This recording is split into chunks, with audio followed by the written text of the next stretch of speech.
y vamos a hablar del personaje femenino en la dramaturgia del teatro para la infancia y la juventud contemporáneo, del teatro contemporáneo en España. Bueno,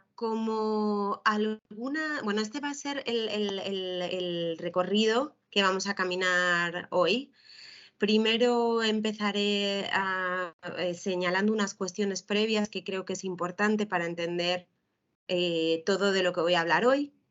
En segundo lugar, voy a compartir algunos de los resultados de este estudio al que se ha referido Rey Montesinos, que es un estudio bastante amplio, que además está recién salidito del horno, publicado por la editorial Comares.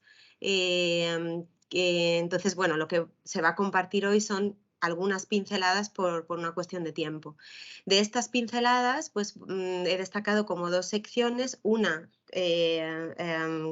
a nivel estadística, cuál es la imagen que estamos ofreciendo de la mujer en el teatro para la infancia y la juventud a nivel de conjunto.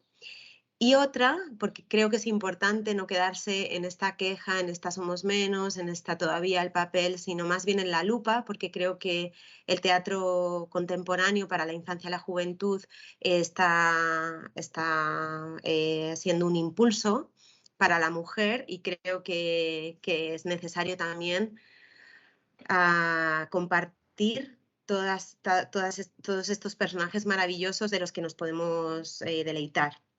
Entonces hablaré de ejemplos concretos y por último pues comentaré muy brevemente algunas conclusiones que espero que se extiendan o que abran debates más tarde.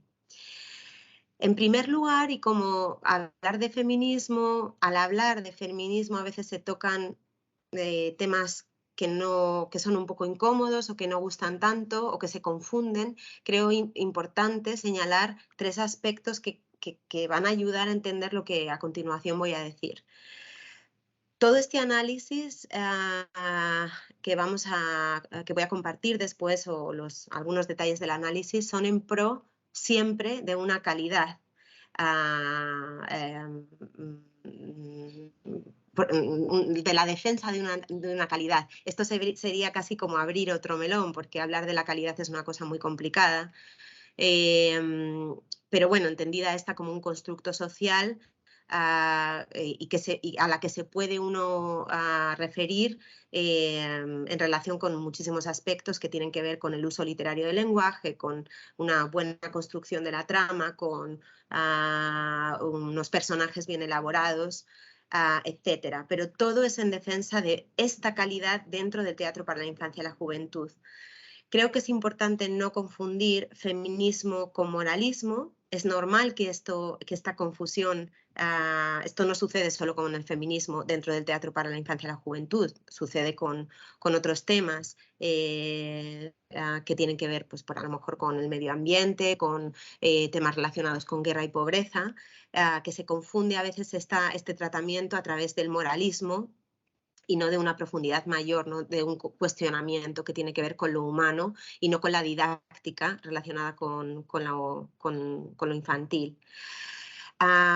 Esto, como digo, pues es normal, forma parte de un proceso, no es algo nuevo dentro de la literatura para la infancia y la juventud, porque aunque en teatro es un poquito más reciente en cuanto a la investigación, en el campo del teatro para la infancia, en el campo de la narrativa, desde 1970 pues hubo una explosión de análisis de las creaciones narrativas de ficción para la infancia y la juventud, que venían señalando que el papel de la mujer es poco menos que inexistente. Esto creó una serie de obras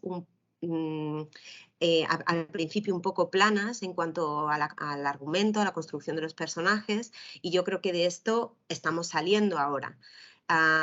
Y claro, el teatro para la infancia y la juventud, y uno no tiene más que analizar los programas, por ejemplo, de FETEN de los últimos 20 años, en el que las obras de teatro escritas, publicadas, como base para la creación de los espectáculos es una minoría, y son muy abundantes, en cambio, las utilizaciones de los cuentos tradicionales o incluso de cuentos ilustrados.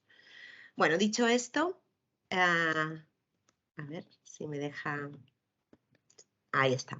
Dicho esto, vamos a pasar a hablar del papel femenino, pero antes de hablar del papel femenino vamos a ver quién está creando estos papeles femeninos, quién está escribiendo. Bueno, dentro de las obras de teatro publicadas en España en el siglo XXI todavía las 3/4 partes de las publicaciones son de autores masculinos.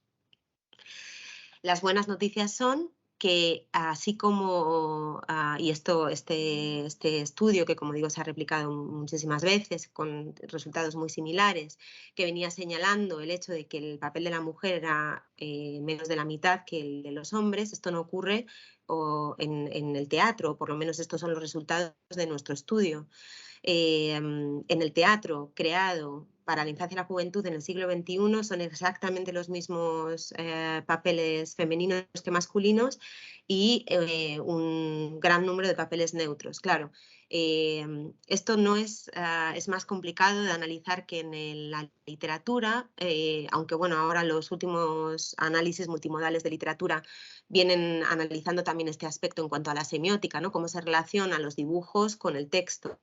Entonces yo creo que pues en el futuro las investigaciones en teatro irán por otros caminos, porque habría que analizar a ver si el titiritero es hombre pero el papel es mujer, o el género del títere no es claro, pues bueno, probablemente modificarían un poco los resultados, pero estas serían las buenas noticias. Ahora, en cuanto a actividades, bueno, como se puede observar, en las actividades físicas, en el caso de los hombres, son 4 veces mayor que en el caso de los papeles femeninos. En cuanto a las actividades culturales, leer un libro, un periódico, ir a un museo, dentro de las obras de teatro en papeles masculinos, bueno, es inferior a la actividad física y es superior en el caso de los papeles masculinos que en el caso de los papeles femeninos. Y en el caso de las tareas del hogar, el número de papeles de papeles femeninos desarrollando tareas del hogar es todavía más del doble que las tareas del hogar que realizan los papeles masculinos. En cuanto a los adjetivos que se le dedican, bueno, en el estudio se analizaron las obras, las grabaciones de obras sin acceso a los guiones y por lo tanto, bueno, lo bueno es que el análisis fue el que de hecho se dio en el día de la grabación, pero no se tuvo acceso a los textos escritos. Pero en el análisis de las obras se encontró que los adjetivos relativos a la belleza de las mujeres todavía duplican, son más del doble que los referidos a los papeles masculinos, que en la fortaleza, en los adjetivos relativos a la fortaleza no existían en los papeles masculinos, mientras que existían no existían en los papeles femeninos, mientras que sí existían en los masculinos. Y en cuanto al buen comportamiento, que esta sería una de las críticas que viene de la literatura infantil, pues en el caso del teatro se da el mismo número de adjetivos relativos al buen comportamiento. Ahora, bueno, antes de pasar a lo siguiente. Dicho esto, que fueron los resultados de un análisis, ya digo, de conjunto en el que bueno, se exploraron más de 50 obras de teatro contemporáneo para la infancia y la juventud. Dicho esto, hay que pasar a lo bueno, ¿no? Y es que las obras de teatro para la infancia y la juventud español de principios del XXI ofrecen algunos modelos interesantes de mujer. Y sirva como ejemplo este pequeño recorrido que vamos a realizar parando en lugares de interés que muestran rasgos femeninos interesantes a través de ellos. Este camino que se recorrerá va a seguir las pautas de las críticas de la literatura infantil desde el ámbito feminista. No todo es queja, también va a ser lupa. Si la crítica señala que existe un número menor de protagonistas femeninas, bueno, pues vamos a ver qué obras sí tienen personajes femeninos interesantes.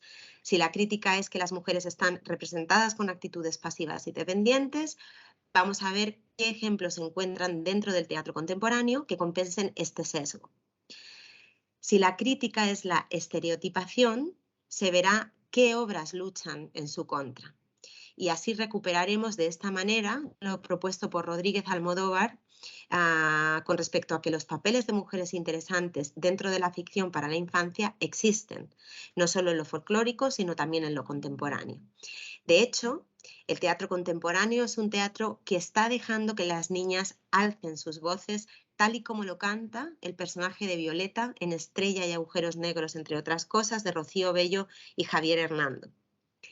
Que levanten la mano las niñas felices, que levanten la mano las niñas con corazón de sandía, que levanten la mano las niñas con lengua de plata, que levanten la mano las niñas que tienen 100 pies en los dedos, que levanten la mano las niñas que escuchan fantasmas, que levanten las manos las niñas que no tienen ojos, que levanten las manos las niñas con oídos llenos de gasas, que levanten la mano las niñas llenas de grasa. Y ahora que se levante el telón. Estas son algunas de las protagonistas del teatro del siglo XXI en España. Bueno, tenemos aquí niñas protagonistas, que no van a faltar ejemplos. Una niña protagonista que, ayudada de sus muñecos, emprende un viaje hacia la victoria contra un vecino de dudosas intenciones en Estrellas y agujeros negros, entre otras cosas. Una niña que sobrevive después de una inundación en Nana en el tejado.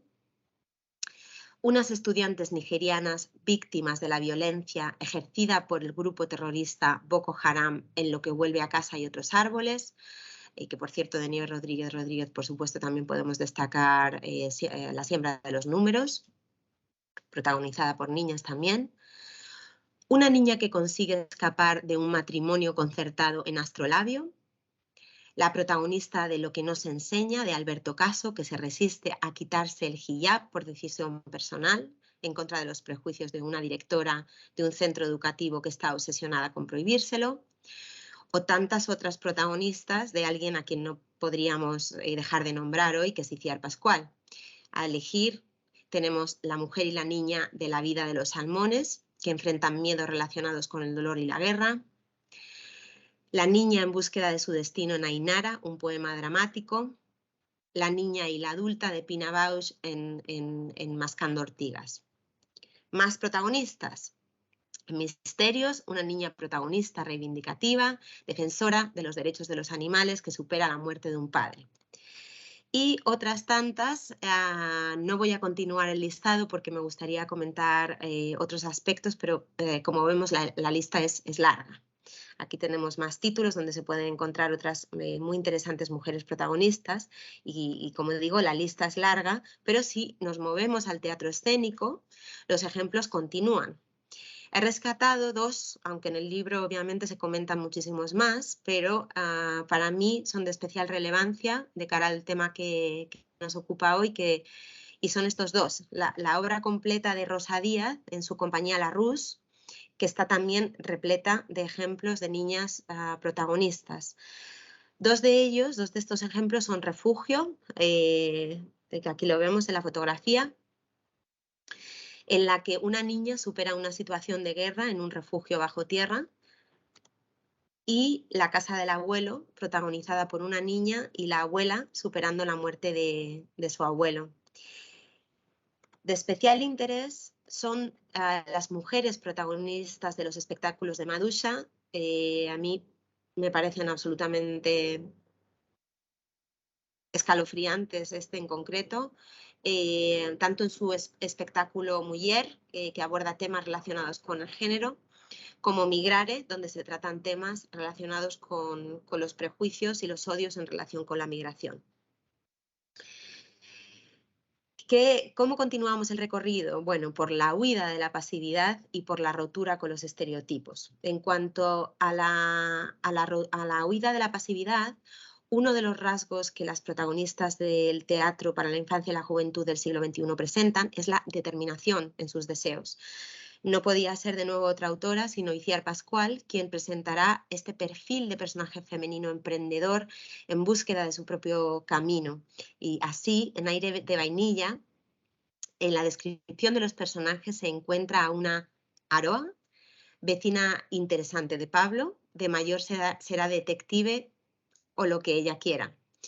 y a una Ainara, en Ainara, un poema dramático, Pascual nos brinda una protagonista en una incansable búsqueda de su propio destino. Y cito un fragmento del texto final de esta maravillosa obra de teatro.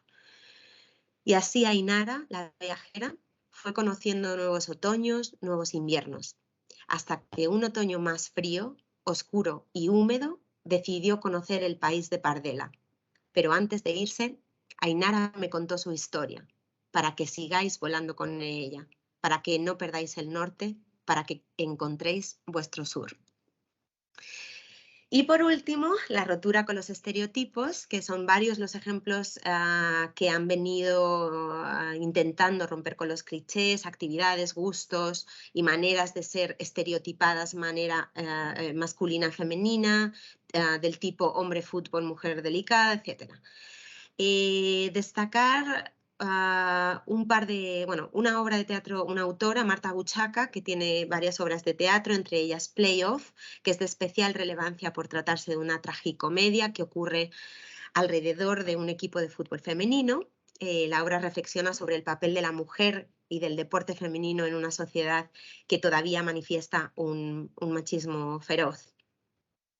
Y otros dos últimos ejemplos, uno es de la compañía de títeres Sol y Tierra, especialmente comprometida con temas de igualdad, y de este espectáculo, La princesa y el dragón, protagonizado por una valiente princesa que salva no solo a un pueblo de un dragón, sino a su jardinero, que además a su vez ha intentado salvarla y ha sido capturado por el animal. La rotura de los estereotipos ha sido también un recurso abundante en las revisiones de los cuentos clásicos de FETEN. Esto ya lo habían investigado no solamente en FETEN, sino en un conjunto de ferias. Yergo y Ceballos, junto con un cuestionario en el que utilizaron para averiguar los motivos por los que las compañías recuperaban los cuentos clásicos. Y uno de los motivos que la mayoría de las compañías exponían, por los que revisitaban estos cuentos clásicos, era por la rotura de estereotipos y por el papel de la mujer dentro de ellos. Un ejemplo de estas obras es La Cenicienta siglo XXI, creada y dirigida por Marta Torres en la compañía Teatro de Malta. Bueno, en esta obra se revisa el conocido cuento eliminando los roles de género. Y en la información recogida en su página, en la página de la compañía acerca de esta obra, afirman lo siguiente, que me parece una reflexión interesante que nos puede ayudar a llegar al final de esta pequeña presentación. Exponen lo siguiente. La compañía afirma trabajar desde la seguridad de que los protagonistas de los grandes cambios sociales que hemos de ver están sentados en el patio de butacas. Esto me lleva a una reflexión final que va a cerrar esta exposición. He comenzado diciendo que todo lo que iba a decir estaba en defensa de una calidad en el teatro para la infancia y la juventud. Yo creo que la infancia se merece esta calidad. Cuando uno, yo creo que ha salido muchas veces el tema hoy, ¿no? ¿Qué necesita? ¿Por qué crea un artista? ¿Cómo puede transgredir? ¿Por qué desea transgredir? Esto me lleva a preguntarme qué necesita la infancia. Con respecto a qué necesita Ruth Vilar, comparte lo siguiente. Existe una tiranía de la confusión entre público consumidor y público persona, y de la diferencia fundamental de sus necesidades, las del primero, público consumidor, temporales, las del segundo, público persona, fundamentales, y de cómo el teatro debe responder a estas segundas y no a las primeras. Yo creo que la infancia, bueno, no lo creo, defiendo a la infancia como merecedores y personas que necesitan el arte, como los adultos, pero también necesitan de perspectivas feministas dentro del arte. Dentro de los debates, de las jornadas para la infancia y la juventud, de los congresos, de los temas que más salen son la necesidad del tratamiento de la infancia como seres que existen, no seres en devenir. Tenemos que crear teatro para estos seres que ya están, porque no son seres en devenir. El público en el futuro decidirá qué obras quieren ir a ver, pero ahora tenemos que crear obras para esta etapa. Bueno, pues yo cuando pienso en mis espectadoras, en mis oyentes o en las lectoras de menor edad, y no puedo evitar pensar en mis espectadoras como seres en devenir, hacia una sociedad que les espera, en la que muy probablemente sufrirán violencia por parte de un hombre, en la que cobrarán menos, en la que trabajarán más en casa, en la que ocuparán menos puestos de cargo y estarán en total disparidad en el mundo de la ciencia. No puedo evitar pensar en mis espectadoras como seres que se encuentran en esta situación, espectadoras en femenino. No puedo pretender ignorar que estas desigualdades abismales entre los géneros no existen en la infancia, sino que precisamente se empiezan a cocinar en su seno y que están generadas a partir de estereotipos que se construyen entre todos, entre los que participo yo, artistas, familiares, profesores, infantes y medios de comunicación y transmisión oral. Las niñas que cobran menos, que morirán por maltrato, que no dirigen empresas, no existen, no están dentro de este público, están en devenir. Y esto me lleva al final de la presentación, no sé, yo creo que han salido muchos temas interesantes en las ponencias anteriores que se pueden relacionar con lo que acabo de decir en cuanto al modo de transgredir, y creo que es un debate que nos toca a todos y a todas discutir. Así que muchísimas gracias por escuchar, por estar ahí y gracias por invitarme.